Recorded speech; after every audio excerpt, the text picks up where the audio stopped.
And we're live on YouTube. Hi, YouTube. Bonus episode time. Thanks for coming back for the bonus. Bonus.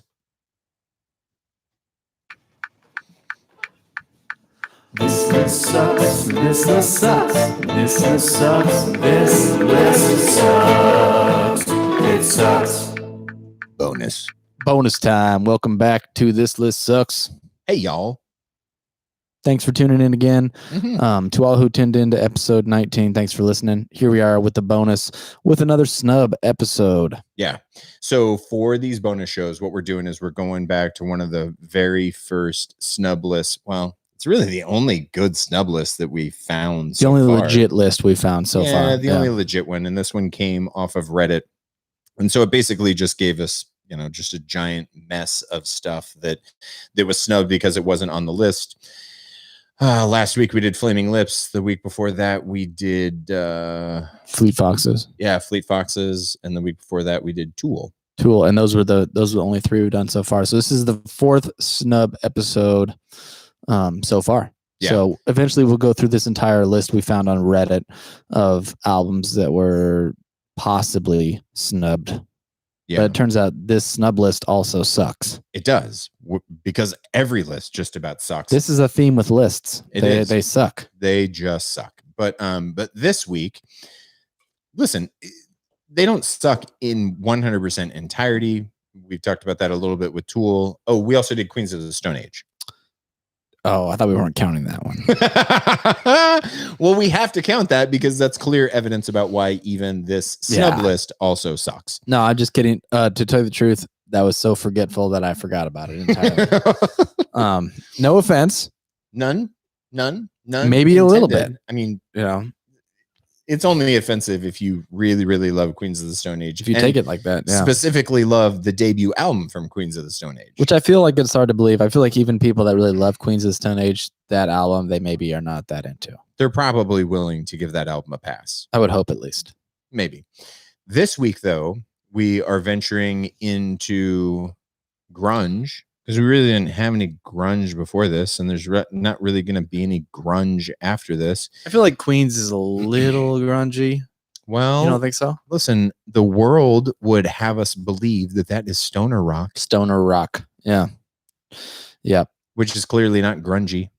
Yeah, I guess. But we're venturing into grunge, as Mike said. And in my opinion, we're venturing into true snub territory here. So legitimate snub territory. So this week, we're going to take just a few minutes and we're going to talk about the debut album from Alice in Chains. That debut album is entitled Facelift. Facelift. Yeah, we have no description because it's not on the list. Yeah. But embarrassingly, because where the rubber meets the road on this list and with snubs, we've got the ongoing bet about Nevermind. Yeah. Which JB's going to lose.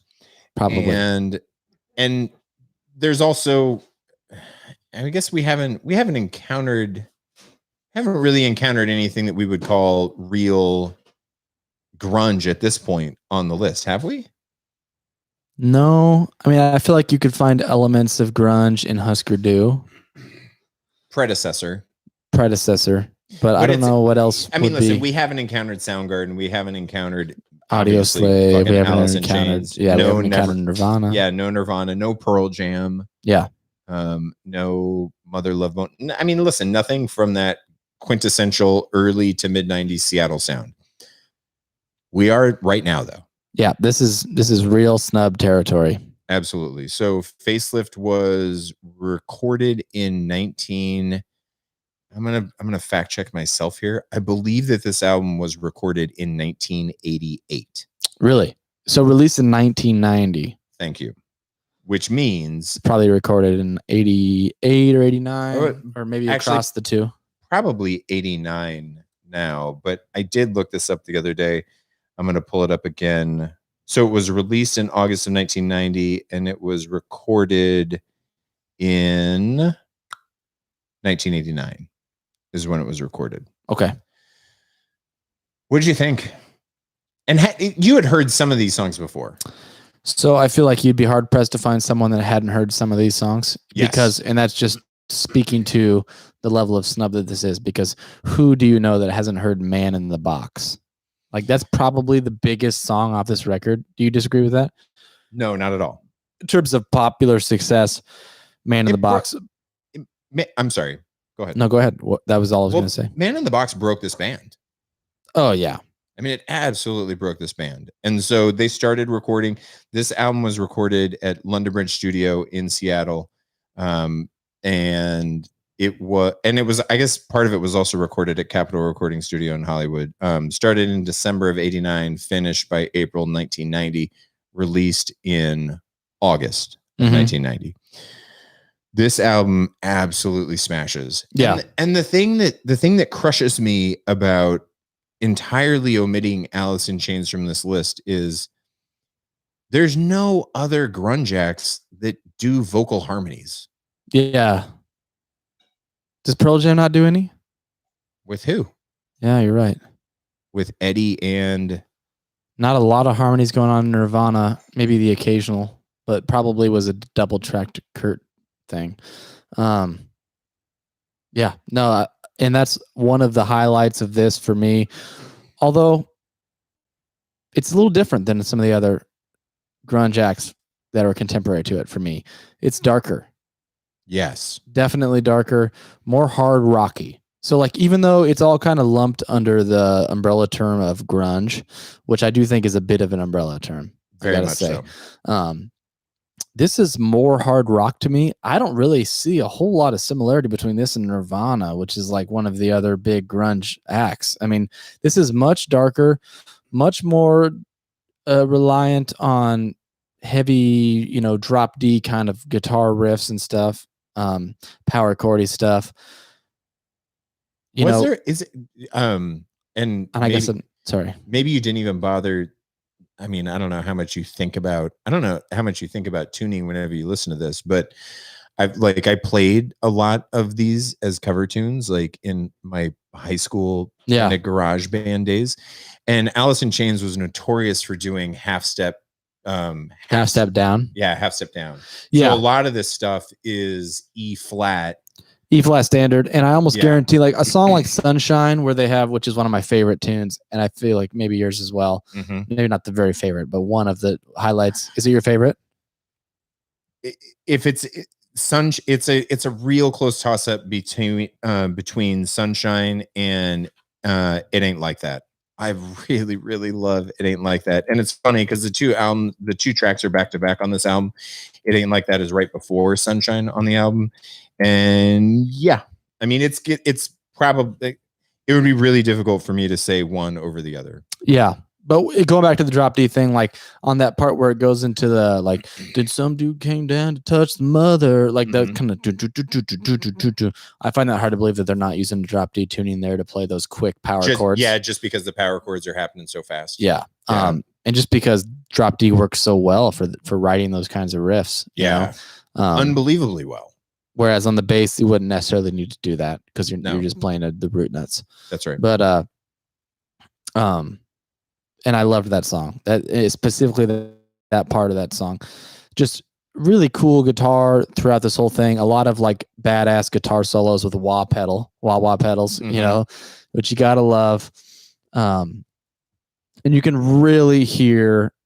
I mean, even from like the very first track, I was writing several bands that came out in the next 10 years that I guarantee were directly influenced. Bands like Avenged Sevenfold, bands like Breaking Benjamin, bands like Godsmack, Papa Roach, all these guys and I'm not saying these guys are in the same category as Alice in Chains, but basically they were trying to capture what Alice in Chains captured, I would say. You know what I mean? Yeah, no, you're absolutely right. And you're also absolutely right that Sunshine uses a combination of half step and drop D. So it's drop D flat. Well, I mean, I don't know. I just pulled up a random tab and it said tune down half step and then drop D tuning.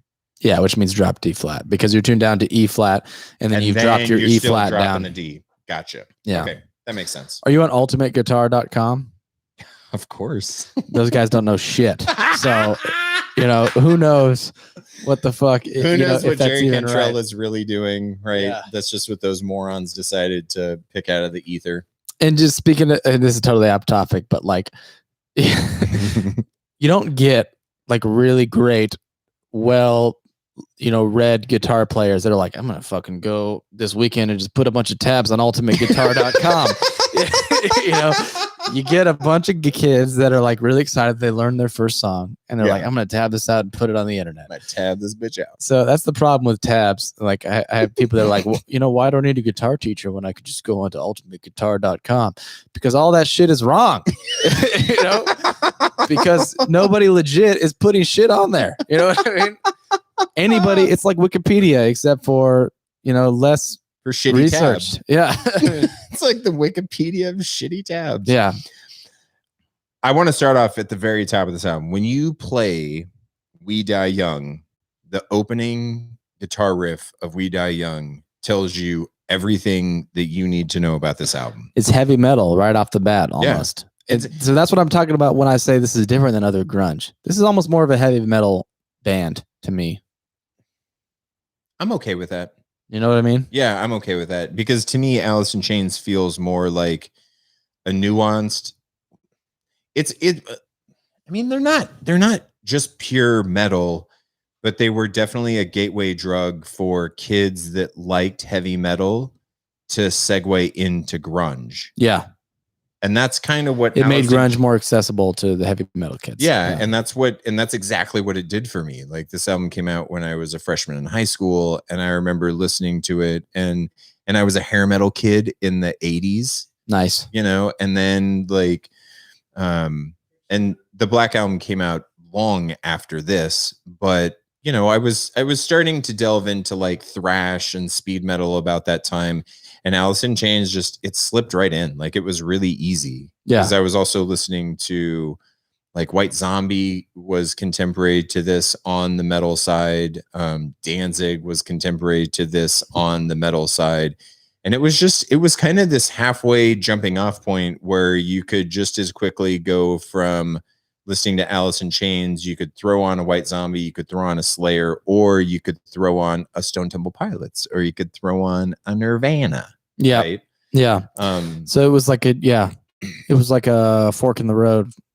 Yeah. Or, I think the term gateway drug, I'm going to continue to use that term with Alice in Chains just because, unfortunately, I mean, listen, they did a lot of drugs. I like it. Yeah. Specifically, a lot of heroin. Specifically, Lane Staley. Yeah. I mean, it wasn't just Lane Staley. It was Jerry Cantrell, too. And it was probably Mike Starr as well. But Lane Staley was the famous, one that really led to a downward spiral in his life. Dude, it's a sad story reading about Lane Staley. Have you read much about just like the descent that he had? Yeah. Eventually, he was holed up in an apartment building where he never left. And his producer had him set up with like a little 4-track recorder on a little shitty laptop or whatever it was, probably desktop actually at the time. Yeah. And that's about all he did was record little ideas that he had and do heroin. And apparently at the time of his death, he was like less than 100 pounds almost. He was like fucking rail thin. He was never, he was never a big guy to begin with, right? Like he was always a tiny little waif of a man. And most of that was probably due to just extensive heroin use. But such an incredibly big voice. Man. Dude, his voice is really something special. His howl? Yes. He howls like nobody else. What was the song? There was a song where it was just like incredible, like screams. Love, hate, love. So at the end of that, he's just doing like these crazy screams. And it's just wild, dude. And it's there's just a certain quality that you get in Lane Staley's voice that it can't, in my mind, it can't be replicated. And I know that they've replaced Lane Staley because Alice in Chains they're still recording music. Really? Yeah. I didn't know that. That's a crime. They're still recording. They are still touring. Now the new original stuff has its own sound, but the guy that they've got in that lead singer role, he, from what I gather, and I haven't seen them live, but from what I've been told by people that have seen them that I respect their opinion of, he does justice to what Lane Staley was able to do on those classic tunes. That's good. But in addition, it's not just Lane Staley for me with Alice in Chains. I love the mixture that you get with Jerry Cantrell's harmonies. Yeah, no, they're fantastic. And that's just goes back to what you were saying before, which is like how often in this kind of rough around the edges grunge, hard rock movement do you get real good harmonies? And they're musically informed good harmonies. Like they're singing the right notes of the right chords and stuff. That's right. You know what I mean? That's right. And it's one of the rare, I mean, it's one of those things that it's two pieces of a puzzle that fit together perfectly. Yeah. To my ears, at least. Yeah. No, I agree with you. What were some of your favorite songs? Are they all? Is it all of them? I mean, this is kind of Lucinda Williams-esque for me because, you get through.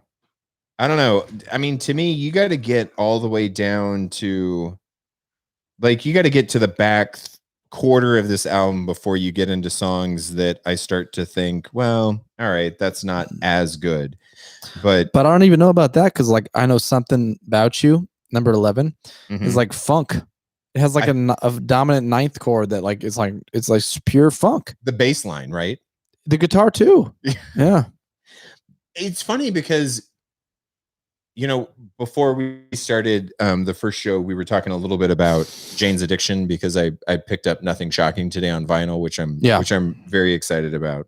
It's one of my favorite albums, and Nothing Shocking was released in '88, probably recorded in '87.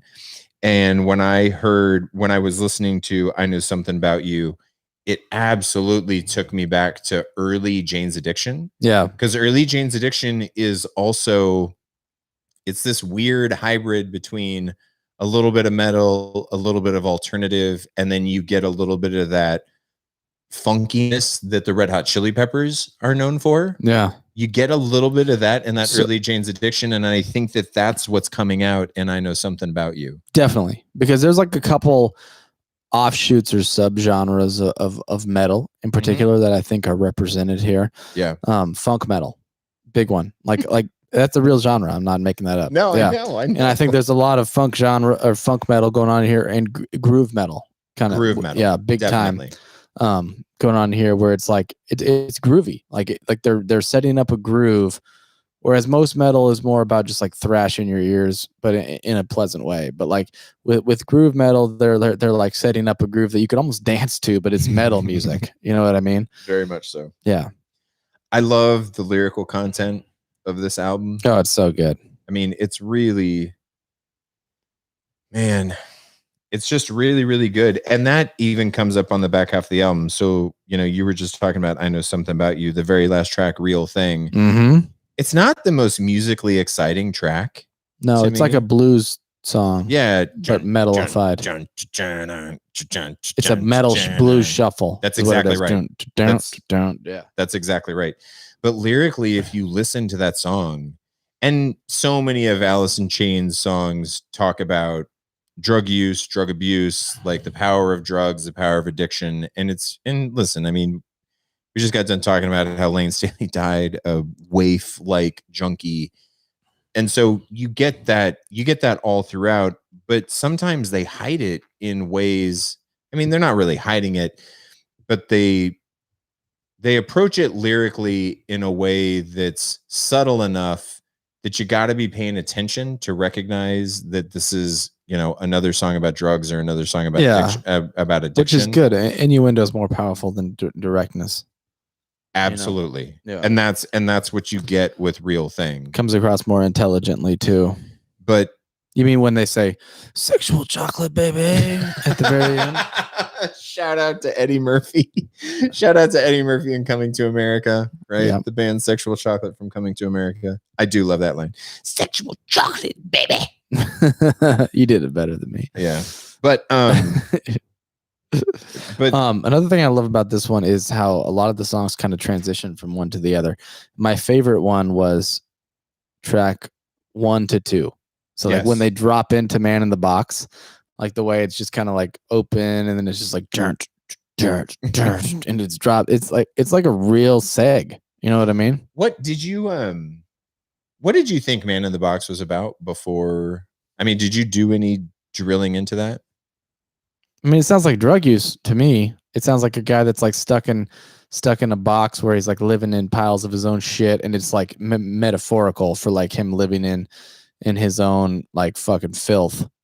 Okay, so I was right there with you, Yeah. but when I was listening to this, because I've heard this album, a lot.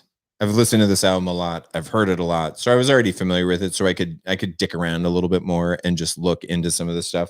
And Jerry Cantrell at one point in time did a pretty extensive interview where he talked about the vast majority of this album. And Man in the Box. So Man in the Box, fascinatingly enough, is actually it's basically about the media and how the media can kind of control and shape people. Interesting. Yeah. So they're saying that like the average person is living inside this box that's curated by the media. Yeah. And actually the Man in the Box refers to like the television, right? And the media. And then when you think about it from that context, when you start drilling into the verses and everything, what could appear to be drug use and drug metaphors are actually metaphors for people that don't think critically for themselves, about what they're getting from the media, and therefore they're trapped in this box and they're stuck in their own shit. Interesting, because they can't get out. I like that, but as a counterpoint to that, I wonder how much of the time, and this is coming from a guy who I'm in a band and I write lyrics for a band. How much of the time do people just fucking write lyrics and it's just fucking nonsense, literally? And then after the fact, you start ascribing meaning the to analysis the shit. Yeah. And it's like, you know, there's college courses done on things like this, and where, you know, the like even authors, even books where like this is a metaphor for this. And the author's like, oh, is it? You know what I mean? Like, I feel like there's, and I'm not saying that's the case with this song in particular, but it's worth bringing up, is so much of the time, like people just ascribe meaning to things where they didn't mean that event, you know. And another song like that reminds me of that is, or another song that I think of when I talk about that is I Am the Walrus. Cause you know, the story with that is like, that's basically what that was it a John song? I want to say it was. And he was like, he was laughing at the fact that there were college courses being done analyzing Beatles lyrics. And he's like, I'm going to write this fucking I Am the Walrus song. And every lyric is it's just nonsense. It means nothing. And believe it or not, people still ascribe meaning to it. So of course. Yeah. Of course they do. I've thought that, right? Because sometimes you listen to lyrical content of songs and it's obvious that there was a very clear intent and purpose, and there's a message behind a song. And then every once in a while you get songs that you're just like, what the fuck is this? Like, what is this about? Yeah. I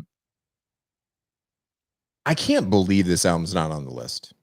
Yeah. This one is a true snub. And I think this one definitely deserves to be on the list. Where would you put it? I can't answer that because we haven't worked our way through the big list enough. But just if you were making a list, like not based on what the actual list is. Well, sorry to spring this on you. No, that's okay. My first comment would be, I might actually not even, if you told me that I could only have one Alice in Chains album on the list, I don't know that I would pick this one. You'd pick Dirt? I would pick Dirt, and I might even be able to, and actually I guess I wouldn't put Jar of Flies on there because technically Jar of Flies was only an EP as opposed to an LP. But yeah, I would probably wrestle with whether I put this one on there or whether I put Dirt on there, because Dirt is much more of a heavy metal record. I mean, it's a metal album. I don't think that anybody would call Dirt a grunge album. Yeah. I think you're hard pressed to call this a grunge album. That's what I'm with you. I'm almost confused and befuddled by Alice in Chains being called grunge. I think it's just because it was at the same time. I think like it was the just music. Sorry, go ahead. I think it was just because they were all from Seattle and they were all friends and it was all kind of the same music scene. But these guys, like, musically, tell me this shit is similar to Nirvana, because it's fucking not at all. It's much harder and it's much more riff based, whereas Nirvana is much more songwriting based. Occasionally there's little riffs, You're giving me like a look that's like making me rethink everything I'm saying. But Lithium. Yeah, I'm talking. Lithium is riff based. Smells Like Teen Spirit is riff based. Not in the same way at all. I stand by what I'm saying. No, listen, I'm not disagreeing with you. I'm talking. It's more like chunky, heavy metal riff based. You know what I mean? Yes, because these are metal riffs, and Nirvana is also riff based, but it's somewhat though. Like it's a different vein. Yeah. But Lithium is one that always stands out in my mind. That Lithium is a metal song. Yeah, you can call it grunge all you want, but that's a metal tune. Yeah, but you couldn't find too many more songs by Nirvana that you'd call metal, could you? No, absolutely not. Because you have songs like Come As You Are. I feel like every song on that's a pure grunge. Yeah. But I feel like every song on Alice in Chains is metal. I could argue. You know what I mean? Yes. And I would agree with you. Yeah. I would agree with you. But I also feel like this is a list that we haven't seen a single metal album on this list. Yeah. Not even close. So it belongs on there. Yeah. I mean, just from that standpoint, if nothing else, just to give some more representation to metal. And I'd say between 350 and 400 would be a good spot for it. If we're going to do this album, then I would say 350 to 450 is pretty solid. If we're doing Dirt, I would actually put Dirt somewhere between 3 and 350. Wow. But I do have to say, as much as I love all these songs, if you're putting this up against Nirvana for me, Nirvana belongs at least 100 spots above on the list. Why? For me. Because of that songwriting? Just because of the songwriting. Just pure, like, that's all it is like the songs that Kurt Cobain wrote, just the melodies and the hooks that he wrote influenced like generations of people. And it's still even, I mean, how often do people talk about Nirvana today versus how often do they talk about Alice in Chains? You know, it's just better, in my opinion, it's better songwriting. And I love Alice in Chains, but Nirvana is top fucking notch. And I'm not saying it's top 10, but it's top 100 for sure. It's funny because being in high school when all of this stuff was happening, high school is just a shitty place anyway, right? You get these weird kind of clicky fucking things that happen in high school. Yeah. And so the cool kids. Were you one of the cool kids? No. Are you fucking kidding me? Did you get swirlies or did you give swirlies? Oh, can I say, listen, I'll just sum up my high school experience because I was a tuba player in the band. Yeah. And we used to have to play high school football games. And of course, I'm marching with a sousaphone in the marching band for like halftime shows and stuff. I was also marching. The actual cool kids thought that the coolest thing to do was to take ice out of their cups while we were sitting in the stands and throw their ice to try and land it into the bell of my sousaphone. Okay, that is pretty cool. That's how cool I was. I'm just kidding. No, I think you were cooler. Fuck those kids. They're probably working at Get and Go. You know what I mean? They're probably a bunch of fucking cops. Ooh. Super mad, just like angry. Just pent up aggression because they peaked in high school. That's right. Yeah. That's right. The cool kids in high school, though, in my book, were like, I'm down with Alice in Chains, fuck Nirvana. Really? Yeah, but that was more, I think that was more a response because Nirvana was too mainstream. Yeah, they were so commercially successful. Because they were really fucking good. Do you like Nirvana? Yeah. But you like Alice in Chains more? I probably like Alice in Chains and Pearl Jam more than I like Nirvana. Really? Yeah. Wow, interesting. I wonder when we get to a Pearl Jam. It was just more, I don't know. I felt like I could connect more with the sound that Alice in Chains was doing because I was a metal kid at heart. Well, and it's different for you.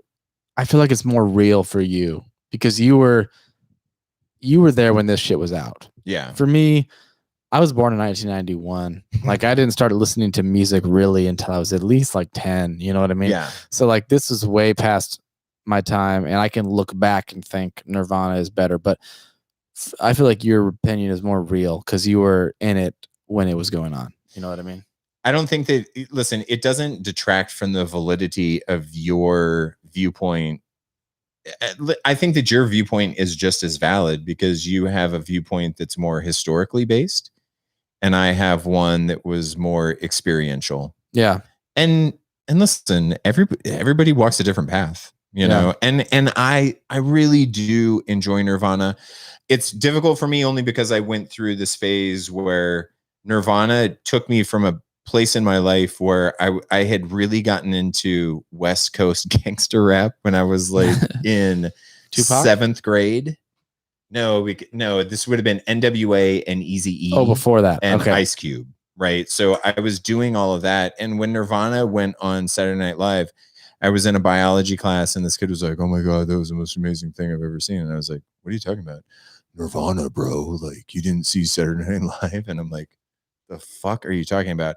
But it was cool because whenever I heard it, like it brought me back into metal. Yeah. You know, it reintroduced me and it brought me back from So you went and checked it out. And yeah. And I was like, fuck. how did you check it out at the time?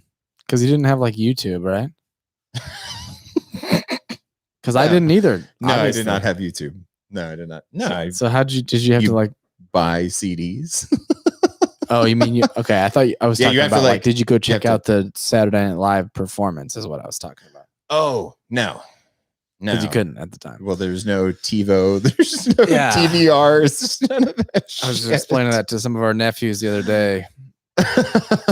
Not to get off topic, but we were talking specifically about Netflix. We're like, did you know Netflix used to be like you ordered fucking DVDs? And I was like, what? I remember like I used to order, you can only order 2 at a time, and you ordered 2 DVDs, so you had to send it back. Yeah, you couldn't get the next one until you sent the old one back. Yes. Yeah, so there is like I really do have like this soft spot in my heart for Nirvana because it kind of brought me back to musical roots in a weird kind of way. But then there was also this insane pushback because, you know, the cheerleaders were listening to Nirvana too. Fuck them. Yeah. Yeah. And so their normies, their popularity also created this weird backlash where, you know, me and like my friend group at the time, it was, you know, it made us want to seek out bands like White Zombie and Slayer and Danzig. It's so funny because like if you told Kurt Cobain that, he would just be fucking horrified. I know. Like if like he was like, oh, the fucking cheerleaders are listening to my music, and the fucking you know, the other guys who are like the real music fans are avoiding my music just because of the normies. Yeah, he would be horrified. Yeah. Probably why he killed himself. Jesus, but he didn't do it though. He didn't because he was murdered by Courtney Love. Well, that's the official position of This List Sucks. And even the music video for Smells Like Teen Spirit, right? Yeah. It's like at this fucking faux dipshit pep rally with dumb fucking cheerleaders like half-ass dancing. He's like literally making fun of them. Yeah. And so from that standpoint, I would tend to agree with you in terms of like what he'd be horrified. Poor Kurt Cobain. He's rolling in his over grave. His fucking grave right now. Just like Mickey Hart, you know? Yeah. I'm sorry. All right. Just fucking with you, Mike. Listen, we're going to put this shit on the list, but I can't wait for you to dive into Dirt because that's not an album that you have a ton of familiarity with. Yeah, none. So I'll do that for sure. But I 100% agree that this should be on the list. So we're in agreement. Yep.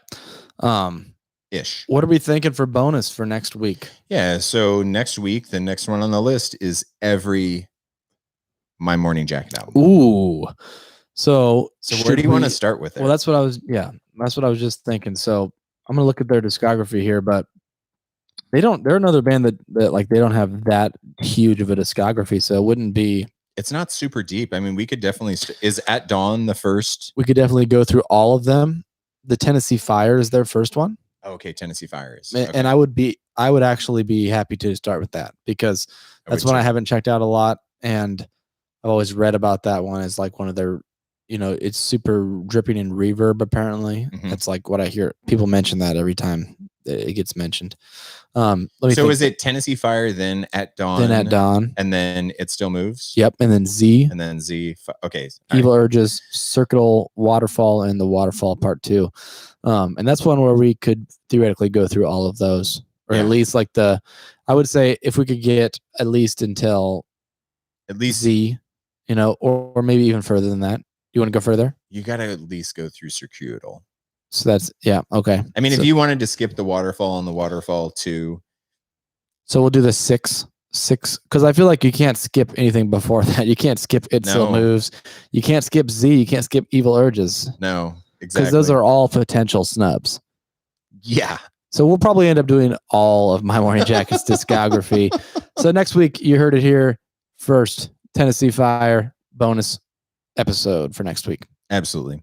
And thanks for tuning in this time. Absolutely give Facelift a whirl. If you're unfamiliar, if you're uninitiated with Alice in Chains, it is a amazing starting point. And if you dig it, just keep on digging all the way through. I think their self-titled album was like their 4th or 5th release, but yeah, you just keep going if you like it. It's good shit. And as always, thanks for tuning in. Thanks, guys. We'll see you next week. See you next week. This list sucks. This list sucks. This list sucks. This list sucks. It sucks. Bye-bye.